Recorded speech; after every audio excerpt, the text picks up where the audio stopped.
What's one truth you wish you'd said out loud when you were younger? I don't remember what the roast tasted like, or how the wine sat on my tongue, or even what the weather was that night, but I remember the sound of my brother's voice clear, smug, and so loud it could have drowned out a freight train. When he leaned back in that chair like he was the king of the damn table and said, "Not everyone gets to afford staying creative, Carla." It came after one of his long-winded monologues about market returns, condo prices, and how he'd just picked up a piece of land out by the lake, thinking of flipping it, as if the rest of us were there to nod and admire his financial acrobatics. And sure, everyone chuckled politely at first, as they always did. Because when Nick talks, people either agree or pretend to agree, just to keep the peace. That night, I decided I wouldn't do either. There was a thick pause, just long enough for everyone to hear the insult under his voice. Like my whole life, my choices, and every risk I'd taken trying to build something meaningful didn't add up to much more than a hobby. I sat there with my napkin half folded on my lap, my hand twitching just slightly from gripping the stem of my wine glass too tight, and I remember thinking, here we go again. My brother never could resist a stage, even if it was a dinner table.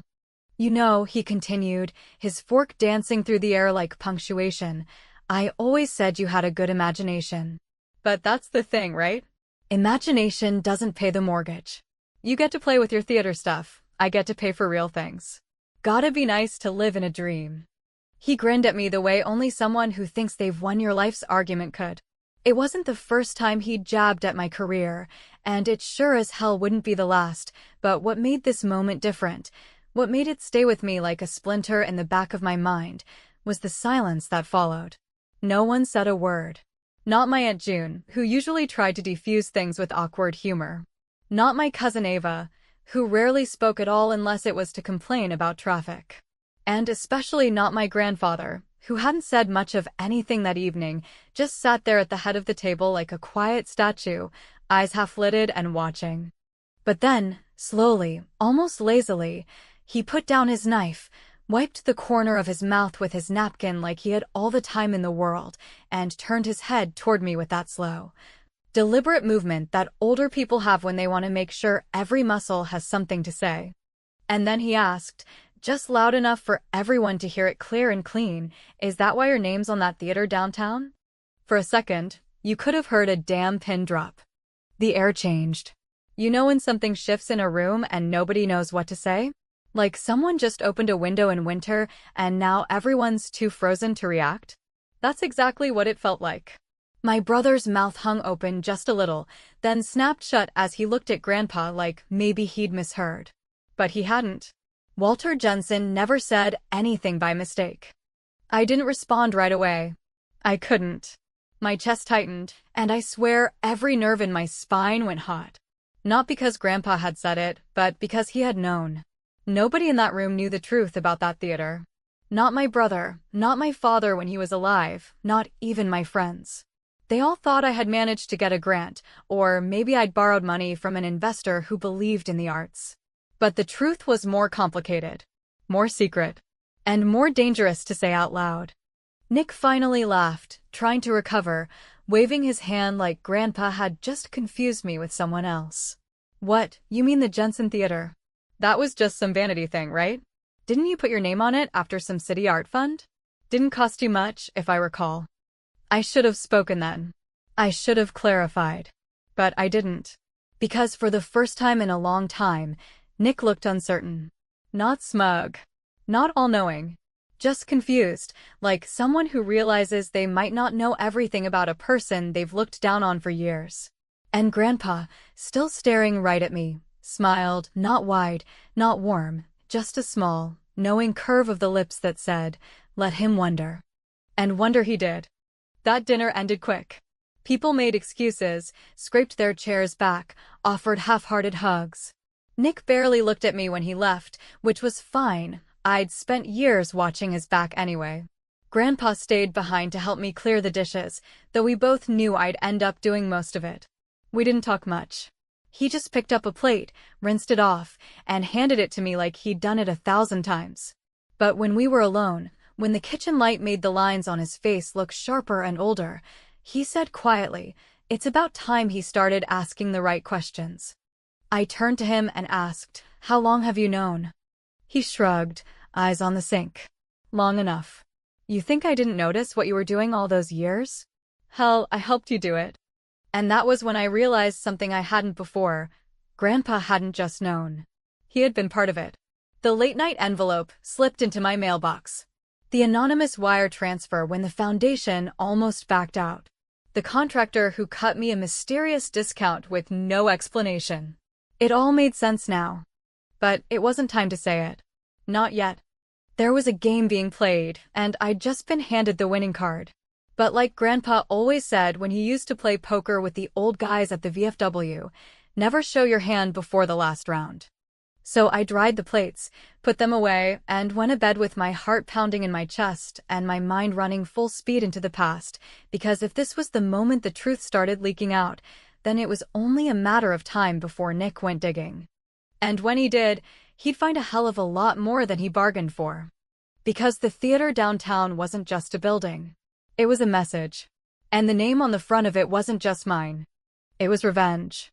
There's a strange kind of silence that falls over your life when the last person who ever truly believed in you is gone, not a loud, dramatic sort of grief, but something quiet, creeping. Like the lights dimming in an old theater one row at a time until you're standing alone in the dark, unsure whether you should wait for the curtain or start packing up the props.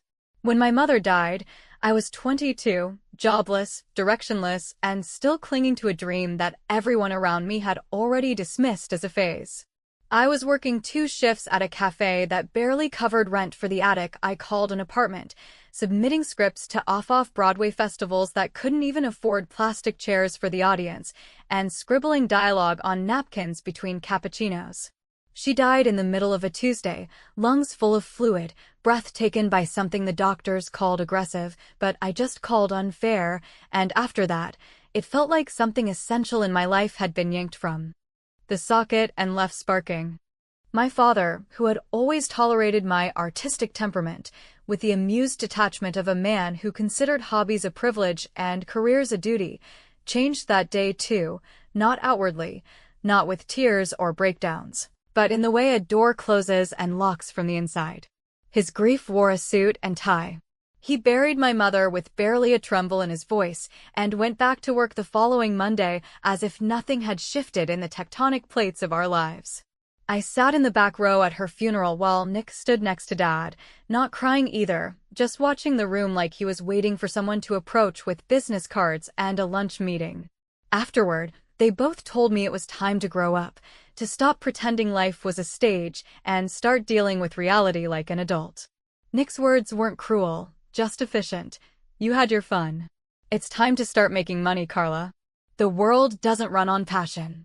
That was the first time I felt something close to hatred for my brother. It wasn't the words, not really. It was the way he said them without flinching, without even considering that my grief didn't come with a manual or a deadline. I packed my things that night and moved into a smaller place near the East End, a basement flat that smelled like mold and old paint, and I kept writing because it was the only thing that didn't feel like giving up. For years, I bounced between survival and something just above despair. My scripts were either too niche, too risky, or too quiet for funding. I worked ticket booths at theaters I dreamed of writing for, watched actors butcher lines I knew I could have written better, and took rejection with a clenched jaw and a face that looked composed only because I'd practiced in the mirror. I saw Nick rise through finance like a rocket, multiple properties, a wife, kids, then a divorce, then another promotion, like his life had been scripted by someone who hated plot twists. And then, just when I'd accepted that maybe the world had no space for the kind of stories I wanted to tell, I got a call that changed everything, or at least, I thought it had. It was a Friday morning, and I was working the morning shift at a bookstore cafe where nobody bought books and the espresso machine wheezed like an asthmatic smoker. My phone buzzed with a blocked number, which usually meant either a scam or a mistake, but something made me answer. The voice on the other end was calm, older, and precise. He didn't introduce himself, didn't ask how I was, just said, "I've read your work. It deserves a stage. If you're willing to be brave, I'm willing to help." At first, I thought it was a prank. I laughed, awkward and skeptical, and asked if this was some kind of experimental audition, but the voice didn't waver. He gave me an address, a property downtown that had been abandoned for over a decade, once a small Art Deco cinema, now forgotten and boarded up like a relic from another time, and said, "If you can envision what it could be, I can make it happen. But there's one condition, your name goes on it. Permanently. No matter what." The line went dead before I could ask who he was. For days, I didn't go. I was sure it was fake. But something tugged at me, a strange, quiet pull, like the kind you feel when you pass an old photo of someone you don't talk to anymore. So I went, half expecting a construction site or a burned-out shell, but when I found it, there it was, weathered, sad, but still standing. A hollow building on the corner of 6th and Pine, its glass marquee shattered, but its bones still proud. I stood there for almost an hour, imagining what it could be: red velvet curtains, a stage that creaked under the weight of words that mattered, an audience leaning forward in the dark, caught in a moment of truth. That was the day everything began to shift.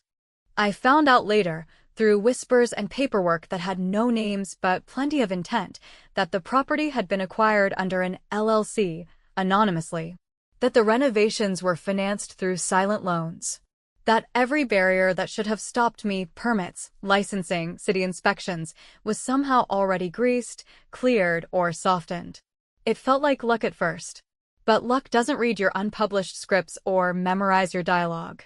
Then, one evening, after the first layer of paint had been slapped onto the lobby walls, and the cracked tiles had been replaced with new marble I could never have afforded, I turned a corner inside the building and saw him. Grandpa Walter. Standing there like a ghost in a veteran's coat, his hands in his pockets, staring up at the ceiling like he could already see the chandeliers. I didn't know what to say. He hadn't spoken to me much since the funeral, and in truth, I hadn't even known he was still living in the city. But he turned to me, nodded, and said, "Took you long enough to come." I asked him if he was the one behind all this, if he'd read my work, if he believed in it.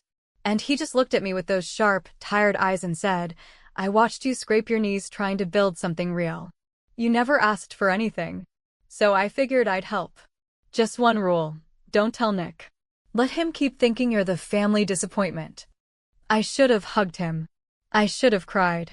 But all I did was nod, stunned, and promise to keep the secret. And I did. For years. Until the dinner table, the roast, and that single sentence that cracked the truth open like a dropped wine glass. But back then, I had no idea how much further the secret went, or how much it would cost when it finally came to light. People always imagine that when something miraculous happens in your life, something completely unexpected and transformative, that you'll wake up the next morning different somehow, like the weight of your past has lifted and the future is finally within reach, wrapped up in possibility and fresh paint and all the metaphors people use to convince themselves that redemption feels like joy. But that's not how it happened for me. When the theater finally opened its doors, still unfinished in corners and smelling faintly of dust and new carpet glue, I didn't feel triumphant. I felt terrified because I knew exactly how fragile the whole thing was, how thin the illusion of success had to be stretched to hide the fact that I still didn't know what I was doing. The truth was, I had no idea how to run a theater. I knew how to write, and I knew how to direct actors who believed in my words, but I didn't know how to manage a budget, negotiate contracts, or fix a broken boiler when the heat went out 2 nights before a preview. I didn't know how to placate a fire marshal who threatened to shut us down over a handrail that didn't meet code, or what to say to a sponsor who suddenly pulled their funding because their niece didn't get cast in a show. I was flying blind, panicked, and grateful in equal measure, and through all of it, I never said a word to Nick. Not when the building passed inspection. Not when the first audience clapped. Not when the marquee lit up with my name spelled in backlit serif letters, bold and permanent as stone. I let him believe whatever he wanted to believe. That I was still working temp jobs. That I was still scraping by, wasting my time. That the theater was some fluke, some community project with my name tacked on as a gesture. And I did that because Walter asked me to, because he said that the satisfaction would be greater when the truth came out on its own terms, not when forced, not when shouted, but when it revealed itself like a curtain rising, unexpected and undeniable. Walter was everywhere those first few years, though always in the background. He never wanted recognition, never wanted a seat on the board or a plaque in the lobby. He came to the rehearsals sometimes, always sitting in the back row where the shadows swallowed him up. He took notes quietly in a battered notebook he never let anyone read. He sent anonymous donations whenever a grant fell through. And when I finally confronted him about it, asked why he was doing all this, he shrugged and said, "Because you're the only one in this damn family who knows how to build something that's not for sale." It wasn't until the third season, after 3 full productions, a couple of near financial collapses, and one actor who had a nervous breakdown mid-performance, that I discovered just how much Walter had done. I'd always assumed, naively perhaps, that his help came from savings, maybe his pension or the leftover balance from whatever military benefits he'd never touched. But one day, while reviewing some tax paperwork that had been sent by mistake to the theater office, I saw his name on a lien. He had mortgaged his own house, his house, to keep the theater from defaulting on a structural repair we couldn't afford. He hadn't told me. He hadn't told anyone. He was living on Social Security and cheap soup, and all the while, he was bankrolling my dream without so much as a whisper of credit. I confronted him about it, furious and overwhelmed, and all he said was, "You're worth it." I never did a damn thing that meant anything. You still can. I didn't know whether to hug him or scream, so I did both in a way. I told him he was reckless, that he couldn't just gamble his life on mine. And he laughed, like the idea that he had anything better to do with his years than invest them in someone who hadn't yet given up. Meanwhile, Nick was thriving in the way only men like Nick could thrive. Numbers went up, portfolios expanded, marriages dissolved and were replaced like apps on a phone. I watched from the sidelines as he bought a new condo on the river, boasted about a vacation home in Turks and Caicos he never actually visited, and posted LinkedIn updates about keynote speaking engagements I was certain he didn't write himself. He had become the kind of man who measured everything in returns: money, attention, obedience. And yet, for all his sharp suits and sculpted reputation, he never noticed the small changes happening downtown. He never drove past 6th and Pine. He never saw the line of patrons that wrapped around the block. He never once asked me what I was doing now, not because he didn't care, but because he thought he already knew the answer. Then, one afternoon, I got a call from a lawyer, mine, not his, who said the property that housed my theater had recently been appraised for triple its original value and that there had been an offer on it from a development firm that was, interestingly, tied to a string of shell companies, all leading back to a private equity group run by none other than Nicholas Jensen, my brother, trying to buy the building. My building. Secretly. Quietly. Like he could steal the foundation out from under me and slap his name on the ashes. I didn't react the way he probably expected. I didn't call him. I didn't confront him. I didn't scream. Instead, I sat down with Walter in the theater's front row, just like we used to, and I told him everything. He listened, nodded, and said, "Good. Let him try. He still thinks he's playing chess with pawns. He doesn't see you've already turned the board." What Nick didn't know, what he couldn't know, was that Walter hadn't just funded the theater. He'd set it up legally, structurally, and financially in such a way that it could never be sold without my consent.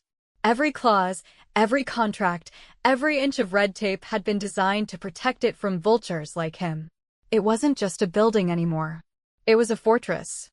And yet, part of me wished he would come in person, that he would look me in the eye and ask what the hell I thought I was doing. Because I wanted him to see it with his own eyes. I wanted him to sit in those chairs, to hear the applause, to feel what it meant to create something real, lasting, and untouchable. I wanted him to realize that all his numbers, all his deals, all his metrics of success meant nothing in the face of a story that made people cry in the dark. But he didn't come. Not yet. There's a certain type of performance that doesn't live on the stage, that doesn't require props or lights or makeup, one that doesn't need tickets sold or critics in the back row scribbling in tiny notebooks. but instead takes place in the silent exchanges between people who've known each other too long, who've memorized each other's weaknesses the way an actor memorizes a monologue, rehearse the lines they'll say when the moment comes, and sharpen the pauses between words like knives meant to draw blood. That kind of performance, the kind born of spite and memory and quiet revenge, had been rehearsing in the back of my mind for years, building itself line by line every time Nick belittled my work, every time he smirked when I said I had a show coming up, every time he dismissed a part of my soul as a hobby that one day I'd grow out of.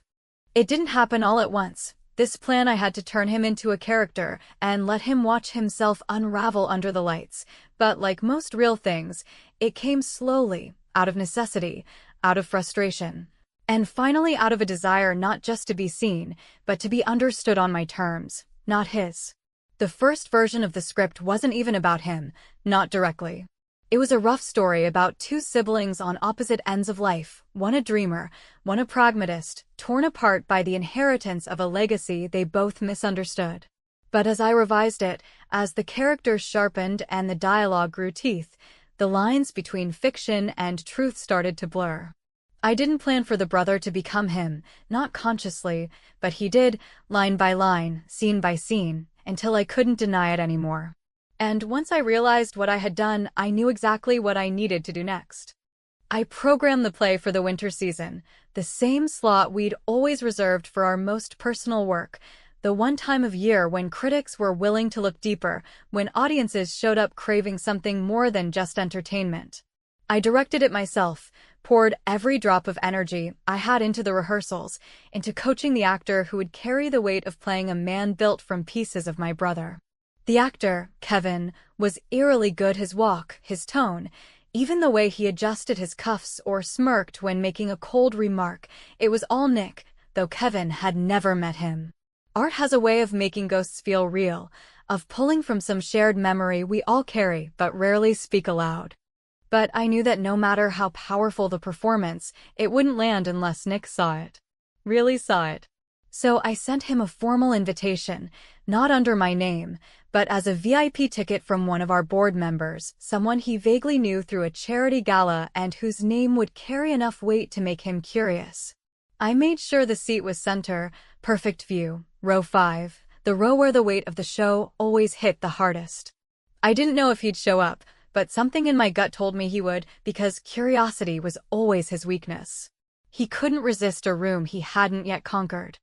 And sure enough, opening night, just as the lights dimmed and the murmur of the crowd quieted, I spotted him slipping into his seat, dressed in that tailored arrogance he always wore, scanning the program with the detached amusement of someone expecting to be unimpressed.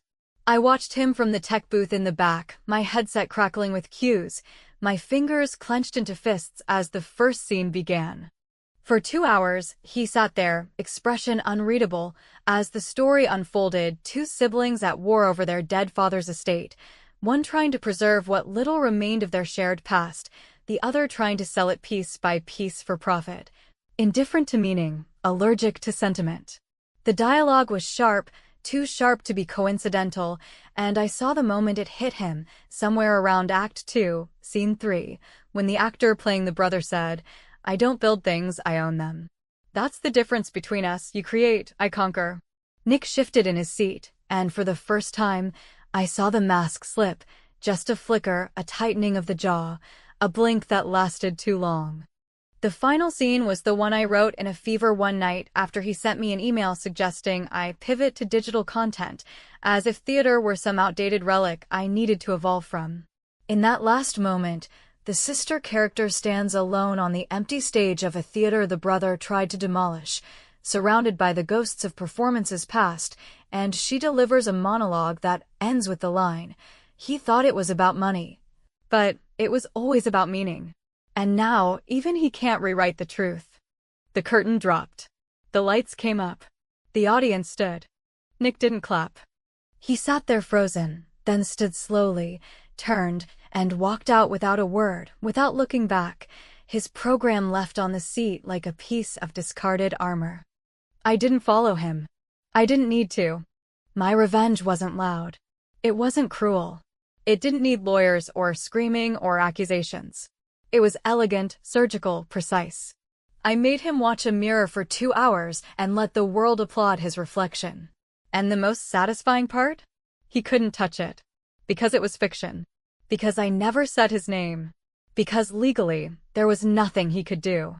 The next morning, I got an email from a firm requesting a cease and desist, claiming character defamation. I replied with a copy of the script, highlighted all the disclaimers, and ended with one sentence. If the character upset your client, perhaps your client should consider why he saw himself in him. He didn't respond. But a week later, I received an anonymous offer to buy the theater again, through a shell company, but this time with a much higher number attached. I turned it down, of course. And I printed the offer, framed it, and hung it backstage, right above the door where the actors enter before the show begins. Let them all see it. Let them know that art still matters. That sometimes, the best story is the one that never says your name, but still makes you sweat. In the weeks that followed that final performance, the one that left Nick walking out of the theater like he'd seen something he couldn't quite name, something that peeled back the layers of whatever life he thought he'd built, I found myself, perhaps for the first time in years, not chasing validation or scrambling to defend my choices, but simply sitting with the stillness of having said what I needed to say in the only language that ever made sense to me. The days passed slowly but not uneventfully, marked not by dramatic confrontations or the fallout I'd half expected, but by a quiet series of reckonings that came like echoes in a cathedral, soft, persistent, and impossible to ignore. The theater stayed full for nearly every show. The reviews were generous, even glowing, and the cast walked taller each night, knowing they had been part of something that reached deeper than most plays ever dare. But behind the applause and the curtain calls, something else was shifting, something smaller, quieter, and far more permanent. Walter had started coughing more often, at first brushing it off with his usual dismissiveness, waving away concern with one-word replies and the kind of stubborn pride only a man born in the Great Depression could still carry like a badge. He insisted he was fine, just a cold, just the weather, just age being what it was. But I saw the way he moved slower, how his steps took more effort, how he gripped the stair rail tighter when he thought no one was looking. I offered to take him to the doctor more than once, but he refused every time, muttering something about not spending his last years in sterile rooms or having some 25-year-old intern tell him what he already knew. The truth settled in quietly, as it always does, without fanfare or formal announcements. He was dying. Not quickly, not loudly, but undeniably. And so, we did what artists and soldiers both know how to do when time starts running out. We made every remaining moment count. He came to the theater almost every day, not to supervise or instruct, but simply to sit, to watch, to absorb the life he had helped make possible, not just the plays, but the people, the laughter in the green room, the chaotic energy of rehearsals, the rhythm of a place that had become more than a stage. It had become a haven for all the misfits and dreamers the world had tried to crush. One evening, long after everyone had gone home, and the only sound was the hum of the exit signs and the faint creak of old pipes, he asked me to walk him to the front row, his seat, the one where it all began, and help him sit. I did, slowly, gently, trying not to show how afraid I was of breaking him, though I suspected it would take more than fragile lungs to bring him down.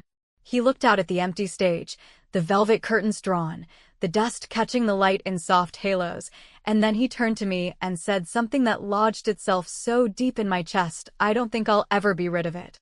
"That's the thing about legacy," he murmured, voice thin but steady. "It ain't what you leave in a bank account or scribble into a will. It's what people remember when they see your name long after you're gone, and what they feel when they say it." I didn't answer right away because there was nothing to say that wouldn't dissolve into tears. I just nodded, pressing my hand against his, and sat with him until he fell asleep right there, breathing slow and shallow, his fingers still curled loosely around mine. He passed a week later. No hospital. No machines. Just quietly, in his chair by the window of the small apartment above the theater I had insisted he move into so I could watch over him without making it obvious. The kind of death he would have wanted, simple, undramatic, with no ceremony.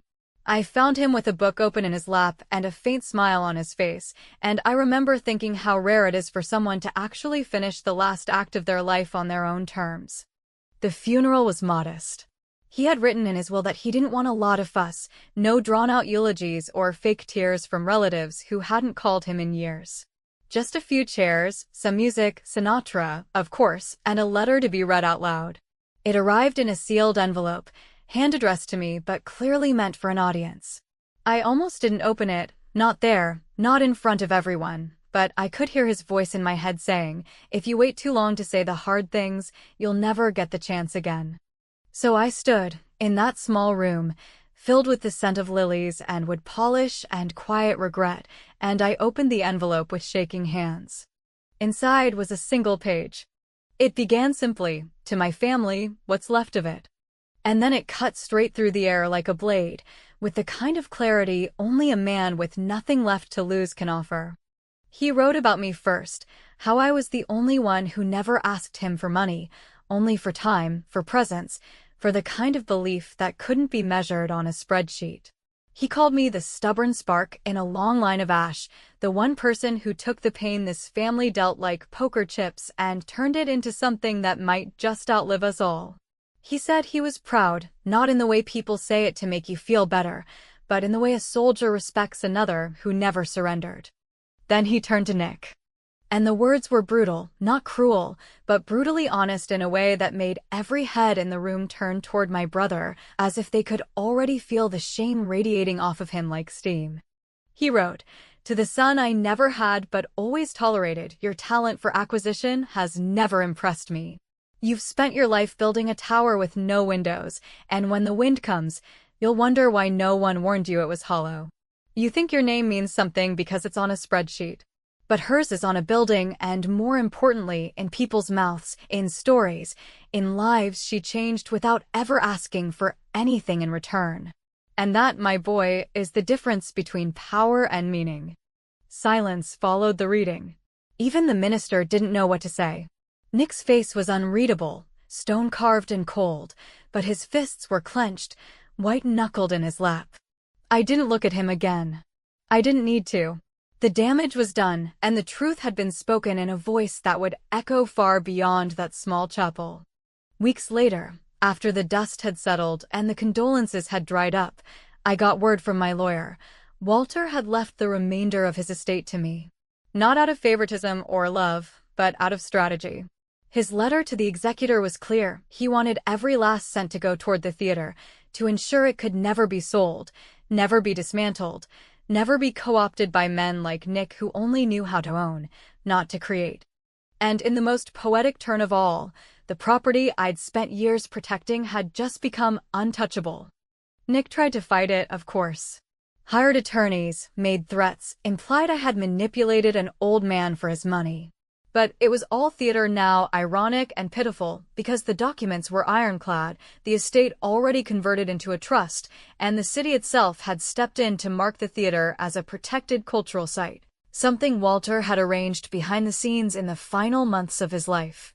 So now, when people walk past 6th and Pine, they don't just see a building. They see a name. My name. In gold letters. On stone. Etched not just in architecture but in memory. Nick's legacy, for all its wealth and noise, will fade, as legacies built on ego always do. But mine? Mine is louder in silence, permanent in its fragility, and entirely, irrevocably mine.